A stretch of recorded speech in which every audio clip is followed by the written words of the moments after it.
I've been on the road for the past 2 years. Some of you may know me from posting YouTube videos from my room a couple years ago. Apologize for the quality and the hairstyles, but you know, you gotta do what you gotta do. After that, I wound up getting a tour and just going on multiple tours after that with a couple different artists, and I've just experienced a lot of different things, really changed my perspective on what guitar meant to me and how I could use it to fulfill my life, as opposed to just being another player, just writing another song, just jamming just to do it, just learning licks. That stuff was really cool, but to be honest with you, my life started changing when I figured out how to make guitar just like a part of my life, and to make all this gear and the stuff we use a part of our life and a part of our missions and things that are important to us. So I want to talk about ways that you can use any simple chord progression, and instead of like memorizing licks or memorizing where your hand is, I want you to more so memorize 4 concepts that you can use and improvise in the moment. So what I'm going to do is play through it. It's just a couple chords, show you what I'm talking about, then I'll break it down, all right? So we got C, everybody knows that. Down to the B. Everybody knows that. A minor, G, E minor, F, and C. Those are the only chords you need to know to be able to roll with me in this video. So if you know that, if you don't know it, go look it up. All right, we good, we good, we good, we good, we good. All right, cool. What's difficult is how to take things that are easy, that everyone knows how to do, and somehow make it sound your own. So number 1, I got rid of the pick. Why? Because I always lose my pick, to be honest. That's actually the reason why I started playing without a pick, because I always lose my pick. And I was just like, you know, I think it's cool to just have a different technique. Okay, so when I'm going from C down to B, instead of just going straight to B, I'm gonna put my pinky down on that E string, right on the 3rd fret on G, put my pinky down, and all of a sudden, now I got something a little bit more interesting. And then you go down to A, and then I'm pulling the E string again, and then I'm going. That's just something I heard a white boy do in Nashville. I thought it was dope. I don't know. And I don't want to explain each melody because we'll be here literally all day. But as you can hear, I'm not doing anything different but putting melody notes in between it. And if I'm being is this thing on? If I'm being completely honest with you, a lot of times I'm just guessing to see what sounds good in my room, not at Madison Square Garden. Then I do what I've prepared. But when I'm in my room, that's when I experiment. I say, okay.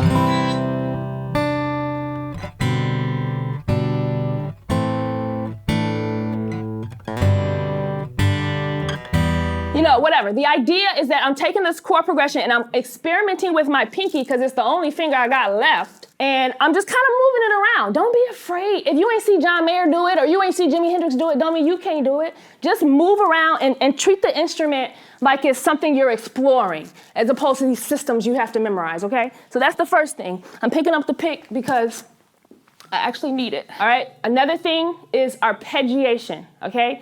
And everyone always knows that, but for some reason, I think a lot of like intermediate players kind of tend to do the same patterns over and over. So when you think of arpeggiation, they might think of.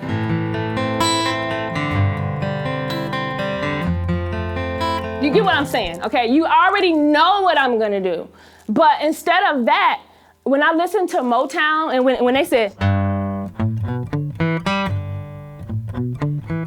you know, whatever. When they went into that thing, it was predictable, but it was interesting and fun. So when you're creating melodies, almost try and create melodies that you could sing or that people will want to hear over and over again. All right, so.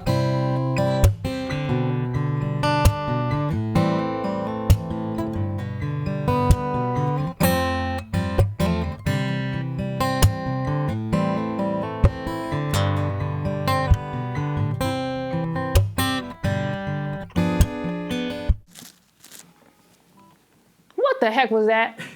I'm about to teach you. Number 2, diminished chords. Some people think they're the devil. I agree. Ah! Ah! Where'd the pick go? See, that little pick.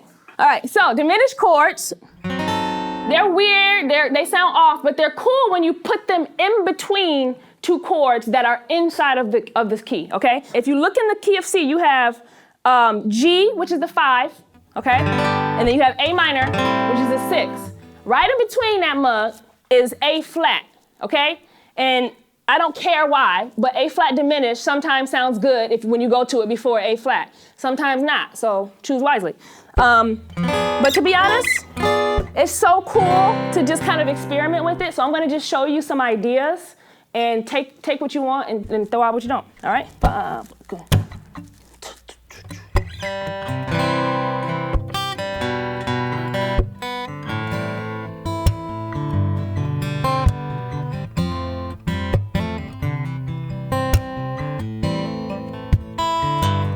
Here it comes, it's scary.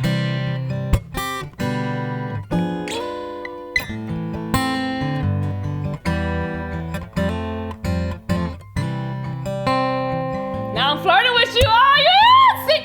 Number 4, no, it's fine. Okay, so flirt while you play, it makes people want to come back. So what I just did was I put the diminish in there. When I say movable, if you don't know what that means and you don't have time to Google for 3 days, just move it up. Literally 3 exact frets. So I'm going 1, 2, 3, 1, 2, 3, 1, 2, 3. All right, so that's that idea. I think it's cool because it gives a moment to break up the monotony of it. Don't do it every time, but also you can do it in different octaves or different registers. I'm gonna talk about swag, and I know I joke a lot, but real talk, swag, well, if you walk into a room with swag, it'll take you to the next level. And if you approach your guitar like that, it'll also take your playing to the next level. Anybody can sit at the guitar and do this. Okay, I'm playing the same song, but it don't feel the same as.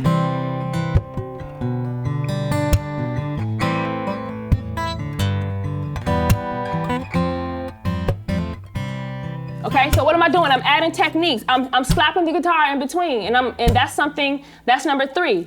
I'm just saying the numbers, and they can edit it however they want, but I'm gonna be like, that's number 7.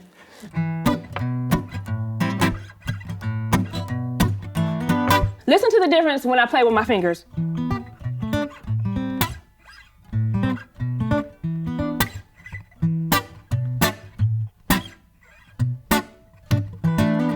It's literally 2 different feelings. Is one wrong, is one right? No, but the cool thing is if you work hard enough and you actually start playing for some of these artists, they're going to actually ask you for different versions of their own song. That's what happened to me. Camilla Cabello will be like, okay, we did that Havana last tour, boo. We doing a new Havana, okay, 3.5.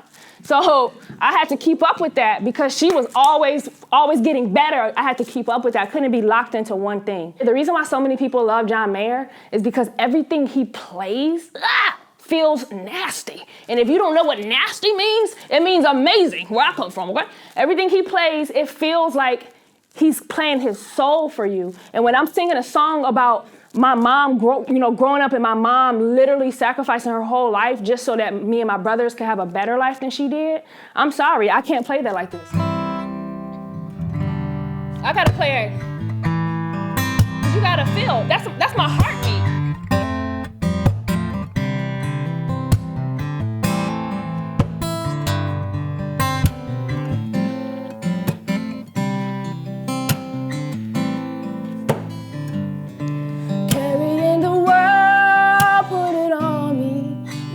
To go, you can call me. I won't let you be alone. Anywhere we are is home. I won't let you be alone. Anywhere we are is home. Carrying the world, put it on me. Nowhere left to go, you can call me. I won't let you be alone. Anywhere we are is home. I won't let you be alone. Anywhere we are is home. Stomach growling in the middle of the night. We at grandma's house cause we ain't got nowhere to go. I know it's been hard trying to do it on your own. So I've been asking God, could he bless us with a home? We was little kids, didn't really understand why you being treated like a dog by another man. Just so we could have a place to live, they were taking you a gift. I've been trying to forgive, but you're carrying the world, put it on me. Nowhere left to go, you can call me. I won't let you be alone. Anywhere we are is home. I won't let you be alone. Anywhere we are is home.